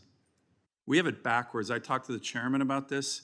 So it's not useful when you guys start by saying the risk of escalation. The Iranians are killing our service members. They're escalating. Hamas is escalating. I think we need to drop that talking point. In your personal opinion, do you think the best way to get the Houthis and the Iranians to stop shooting at American ships is to covertly or overtly announce that the next time you target an American ship with an Iranian spy ship, we will sink that ship? In your personal opinion, what do you think that will do from a deterrent standpoint? Senator, I think there needs a whole of government approach. I know, but I'm asking about this on one. Iran. I'm going to get to the whole of government here. I got 50 seconds left. On that issue, in your personal opinion, is that how you heard the ranking member talk about Operation Praying Mantis? Are you familiar with that operation? I'm very familiar with it. And so what is your personal opinion on getting the Houthis in Iran to stop trying to kill our sailors? I had a meeting with the CNO recently. She mentioned that the Navy worries about one of these missiles slipping through. As do I. Okay, so how do we get them to stop doing it? It's obviously not working. There has to be cost imposition on Iran. And there hasn't That is been. part of Thomas our Friedman and campaign. all of us believe there's been no cost. I'm not blaming you, General. I'm sure you've had strong meetings where you say, of course we should sink these ships. They're targeting our sailors. But so I'm asking you not what the advice you've given to the president.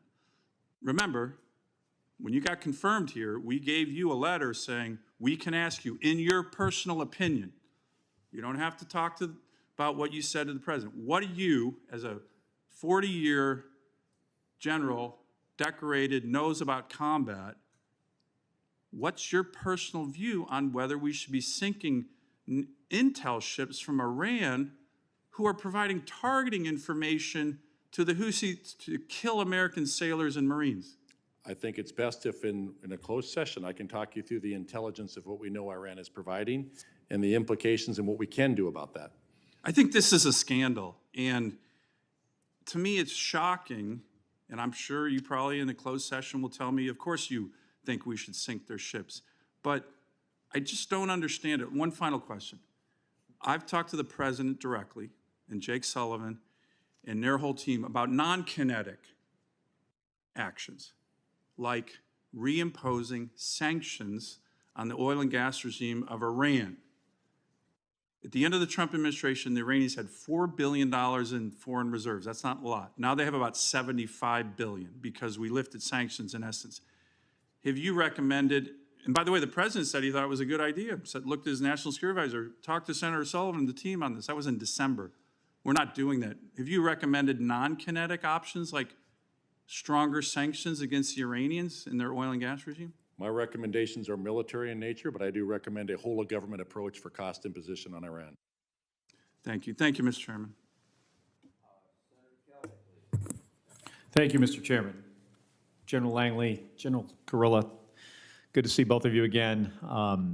So AFRICOM and CENTCOM have seen conflicts involving extremist and terrorist organizations for decades now. And the recent wave of coups, especially in West Africa, is creating, some fertile ground for VOEs, and it's creating a big problem. I was there in the region last January. Iranian-backed extremists continue to wreak havoc in the Middle East, as Senator Sullivan was talking about, and it's a problem that I think requires some new solutions. As we are currently pivoting to fifth-generation fighters for readiness against peer adversaries like China, it's critical that we don't lose sight of the very real threat that we face every single day from extremists in Africa and the Middle East.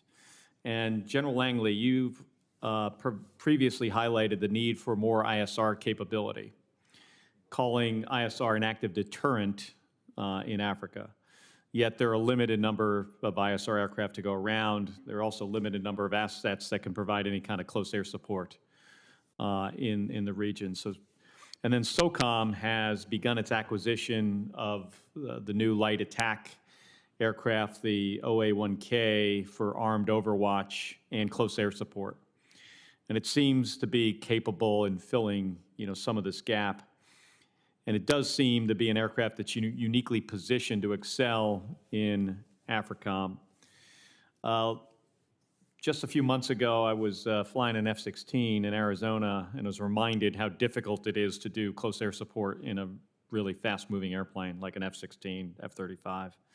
So can you talk a little bit about how platforms like Armed Overwatch can provide, some important capability against extremist groups? Yes, Senator. Because as I was saying that, in my statements that we need more capability and capacity, and especially in our positioning on the continent, and especially in the Sahel. Because I said we are at a tipping point, and there's modest investment for us to do the whole tasking for indications and warnings, especially with the metastasis, with the violent extremist groups, JNM and ISIS-Sahel, bordering towards the northern borders of the Gulf of Guinea countries. Any increased ISR and expanding my ability to give a persistent stare, if you will, Senator, is going to be helpful. What do you have now doing that mission? Right now, we just have a COCO, contractor-owned, contractor-operated ISR, and a B-350, which is actually COCO. So how many aircraft total? Right now, I would cover that with you in closed session, and as far as how many platforms we have. Do you feel what you have is enough? At this time, given this emergent threat, Senator, no, I don't.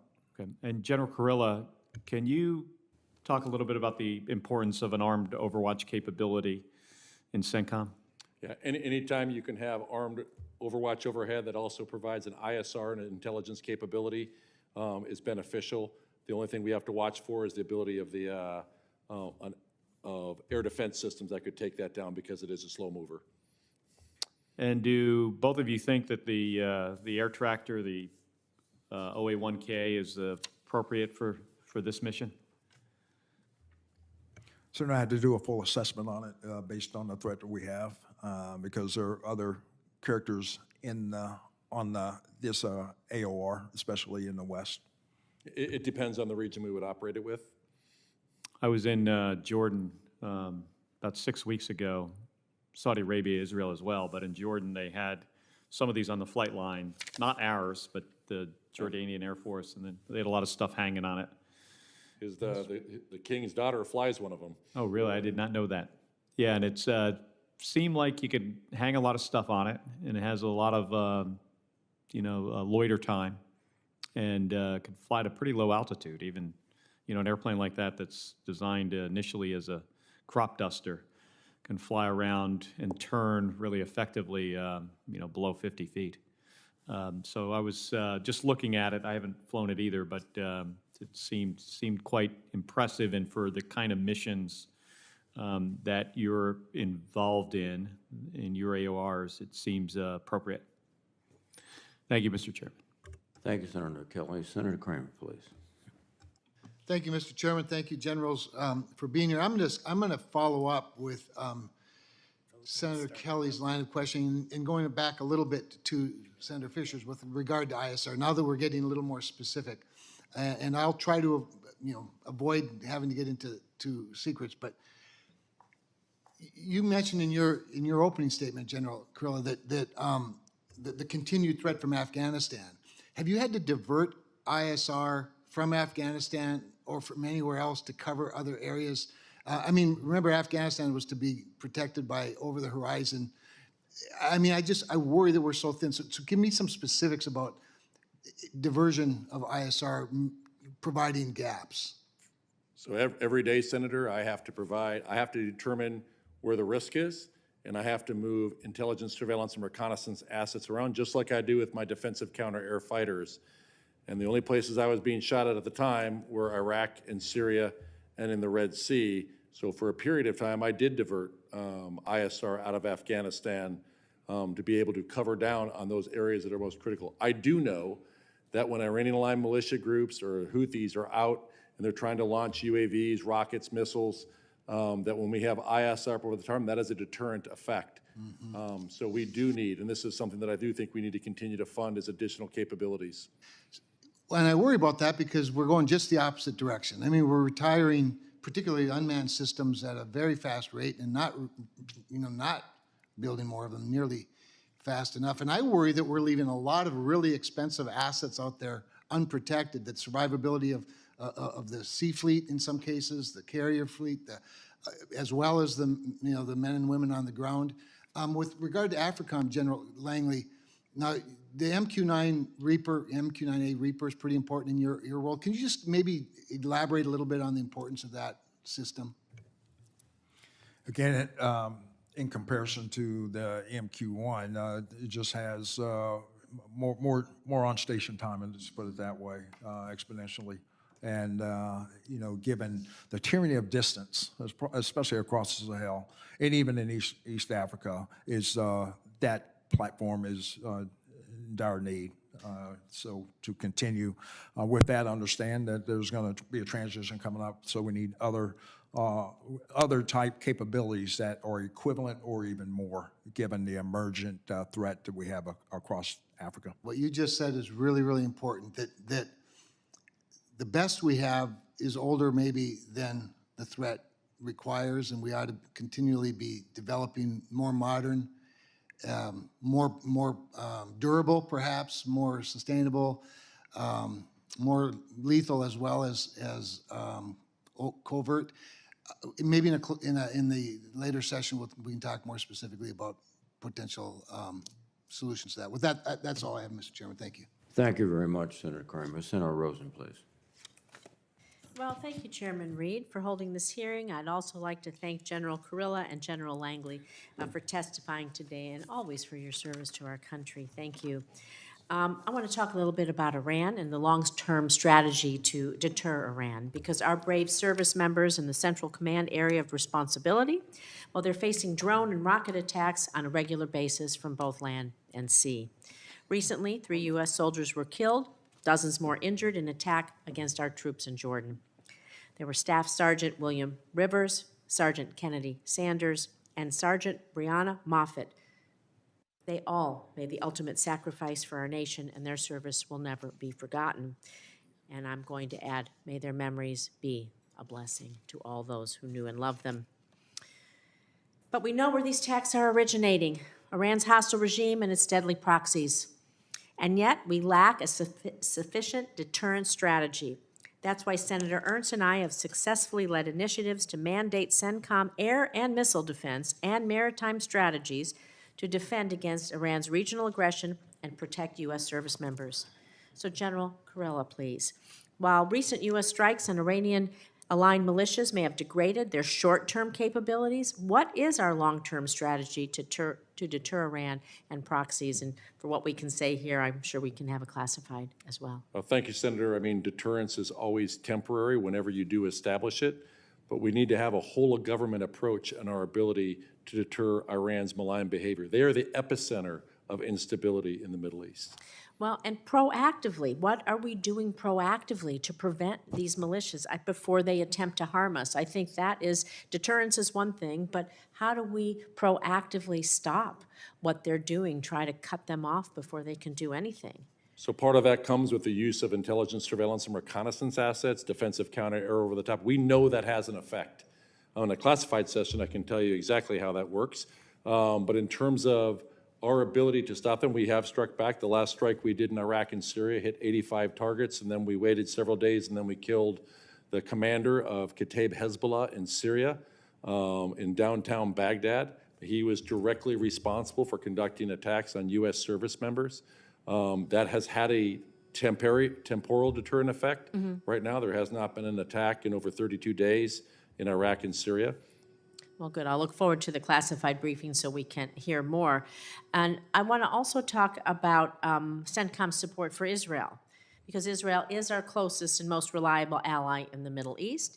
And in recent years, the Abraham Accords and Israel's absorption into CENTCOM have enabled unprecedented regional security cooperation between the U.S., Israel, and some of our Arab partners. At the same time, Israel faces, as we know, we're seeing it coming from Iran, mounting threats from Iran and its proxies. And General Kurilla, again, how can CENTCOM support Israel's defensive needs as they face a war with Hezbollah up north? I think you're seeing that right now in terms of the materiel support we are defining for their ability to defend themselves. And so when you think about the Abraham Accords and what that means and what we've been able to do so far. Of course, I started the Abraham Accords Caucus. We've traveled to the Abraham Accords countries. How do you think that you can leverage the Abraham Accords and grow that relationship between Israel and CENTCOM? I think we do that through encouraging the relationships between those countries and Israel. Thank you. I'm going to kind of keep on this this issue here and thinking about water and food insecurity. There's a lot of things that make the region unstable, right? Terrorism, water and food insecurities. And so what are the security implications of the scarcity of water and food in CENTCOM? How might a regional, we think about the Abraham Accords, that's what some of these things are built on. How might a regional water and food security working group help CENTCOM act and reduce the security risk caused by a lack of good, clean water and food? Water and food insecurity drive migration, which drives instability. I think a working group could identify where the greatest need is when we work with our USAID partners and others to be able to provide that aid to there. Thank you. I appreciate that. I think there's a lot to do with soft power, like food and water insecurity, intelligence, and other things that we do. I look forward to having both of you come in a classified setting so we can ask some more detailed questions. Thank you, ma'am. Thank you, Mr. Chair. Thank you, Senator Rosen. Senator Schmidt, please. Thank you, Mr. Chairman. During the first few weeks in office, the Biden administration ended the sale of offensive arms to Saudi Arabia and focused on achieving a ceasefire in Yemen. They also reversed the previous administration, the Trump administration's designation of the Houthis as a terrorist organization. To what extent do either one of you believe that the Houthis exploited that ceasefire to increase their missile arsenal and other capabilities? I'm certain that Iran exploited that and continue to provide funds and equipment to the Houthis. Would you agree with that? Yes, Senator. Okay. If the administration had continued to sell Saudi Arabia offensive weapons, do you think that the Houthis would be stronger or weaker now? I think Saudi Arabia it would be stronger right now. And in effect, do you think that that would have weakened the Houthis? Are you talking if they did not stop them, Senator? Yeah, if we didn't stop the sale, if Saudi Arabia continued to have offensive weapons, that we stopped selling them, and then we lifted the terrorist designation from the Houthis, do you think the Houthis would be stronger or weaker today? I mean, I think that's a hypothetical without knowing exactly how they were going to implement. Okay. Was this a mistake? Right now, 15% of the world's commerce is being disrupted by the Houthis. And I don't pretend to know all the considerations that the Biden administration put into this decision to do those two things, which was to not sell arms to Saudi Arabia and also lift the terrorist designation, but it hasn't worked out. They've been emboldened. What is it that you think, General, we should do right now this can't go on. This terrorist organization cannot hold 15% of the world's commerce hostage. What is it that you suggest that we do? I think we need a whole of government and an international approach to this. We have maybe like sanctions, maybe like selling arms to Saudi Arabia. Would those two things be included in your whole of government approach? I think that would be something for the State Department and the Department of Justice and Treasury. I can talk about the military aspects of this, and what we do need, though, is the international community, just like we did for counter-piracy, to stop the flow of Iranian arms, but there must be a cost imposition on Iran for what they are providing. I agree with you on that, and you would agree that there is no cost right now on Iran for any of this, correct? There is some, but not enough. Right.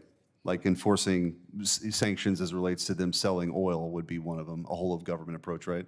Well, I think sanctions have to be international. Just one unit I mean, their oil is sanctioned. All the oil they are selling to China right now, 90% of Iranian oil that goes to China, China buys 90% of Iran's oil. That is all sanctioned oil. Yep. And I guess I have limited time, so I want to sort of turn the attention to Israel for a second. What more can be done, or what can be done to bring our hostages home? It's sort of, this gets lost, I think, a lot in the news cycle, but there are Americans there. What can we do what more can be done to bring them home? I mean, our hope is that all of them will become home, and in the classified session, I can give you a little more details of what is being done. Okay. Thank you, Mr. Chairman. Thank you very much. Senator Schmidt, Senator Budd, please. Thank you, Mr. Chairman. Generals, thank you for being here today. General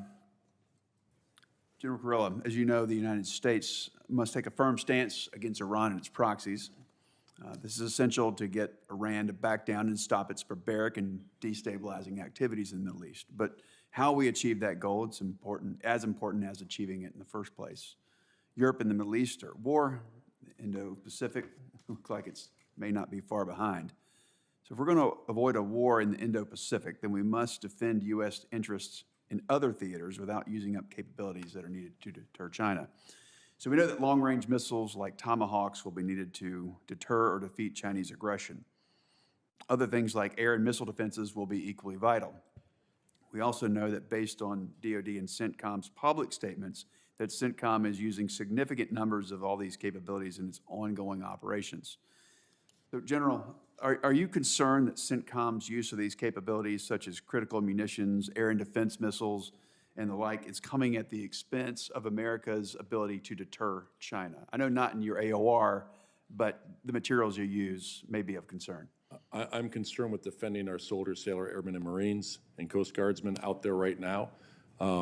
What I would encourage is that our defense industrial base ramps up production of these systems. I would like cheaper systems that we can use that are just as effective, things like directed energy and other systems that can bring down but there's only one thing that can bring down a ballistic missile right now from a ship, and that's an SM-6 missile.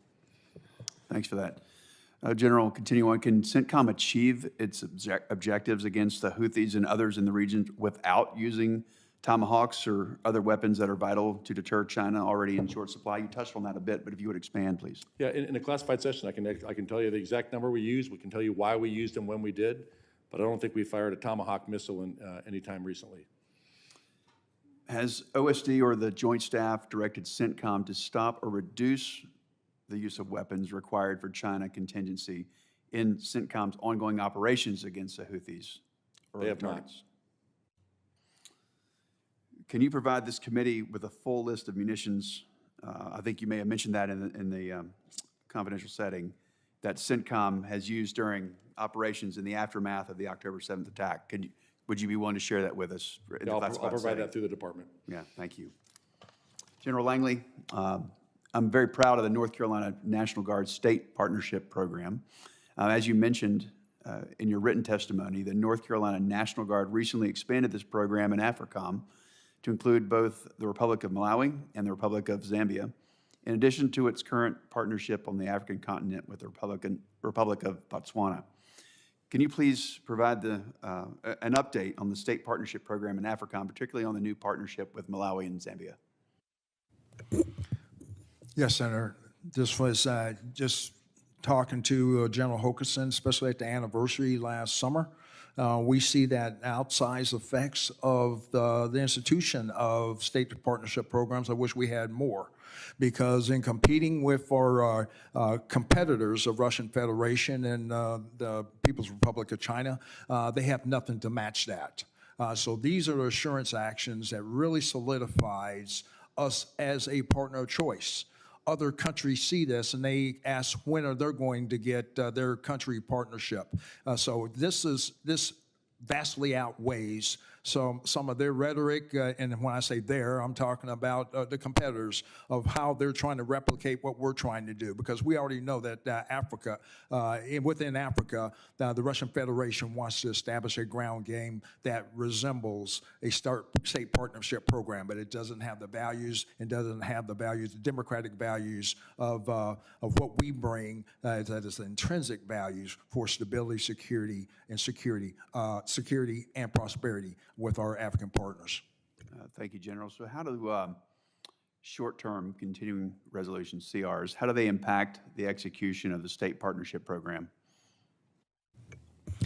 They participate in building resiliency and getting on the continent and partnering with them. So there's no new starts. So if they're going to be part of a exercise such as like African Lion, I'm not sure if the Utah National Guard can actually come this year, because that's on this next budget's money that hasn't been appropriated yet. Thank you both, Chairman. Thank you, Senator Budd, and thank you, gentlemen, for your excellent testimony. For the benefit of my colleagues, there is a vote on the floor now.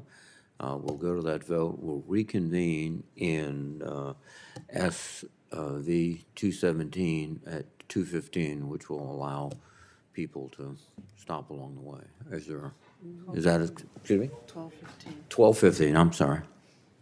I was going to give you a long break. You need it after this session. But we will recess until 12:15 in SVC 217. Thank you, gentlemen.